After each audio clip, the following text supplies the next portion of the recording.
Hey crafty people, I wanted to come and show you my redo of the cover of my wedding album. I know some of you were watching my live the other day and I took off the large frame that I had on here. I was contacted by the person purchasing this album and they weren't thrilled with the way I had done it, and we chatted some more about it, and this is more what I think she wants. Good Lord willing. But you know, when I create something for somebody, they need to love it. So I would rather her tell me and me have a chance to make it so she loves it. So here we go. She still wanted a frame, and for her watching, I did a template so that you could cut your photo and put it right in the center. Okay, so I'm going to send this with the album so you know what size to cut your photo, because I couldn't make it to slide, because with all the different laces underneath, I just couldn't make it so that it would slide. She did ask for a green frame, so I did mix some colors and I painted it green last night, and this morning I whitewashed it to give it that more shabby effect. And I layered lots of laces. She wanted stuff that hung off, so we've got that down or up at the top, and then we've got it down at the bottom as well. So that's how that looks.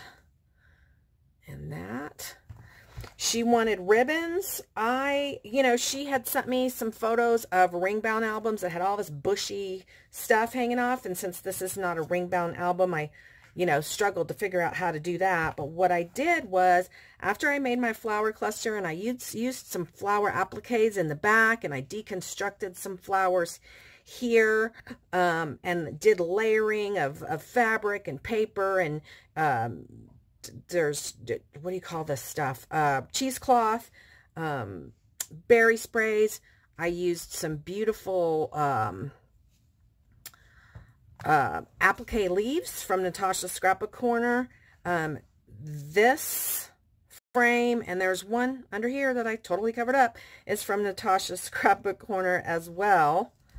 And I just did all that layering. These berry sprays, did I say that, are from Natasha's Scrapbook Corner, and they were really bright pink, so I just took some dry brush white paint and kind of toned those down. And then I added this large seam binding bow, which I think looks very shabby. And what I did was I just added lots and lots of streamers behind it to give her that lots of shabby ribbon feel. And then we had talked about, I had this word memories, and so I painted that pink last night. It was pretty pink, so I did dry brush with white as well to kind of tone that down. I did add some bling from the DIY Boutique Supply in there, and voila, I think this, and just so you know, I was messaging her and I called this the bling binding. This is the binding of the album, and this is all the bling. So this is the bling binding that I was talking about. All right, so I hope you guys like this. I mean, this is really different. I think both were pretty. The other one, with the beautiful ornate frame, was really pretty, but definitely on the simple side. And she wanted more shabby, and was willing to go with a smaller frame in order to get that shabby, because there was no room for shabby with that giant frame that covered almost the entire front of the album. So there you go.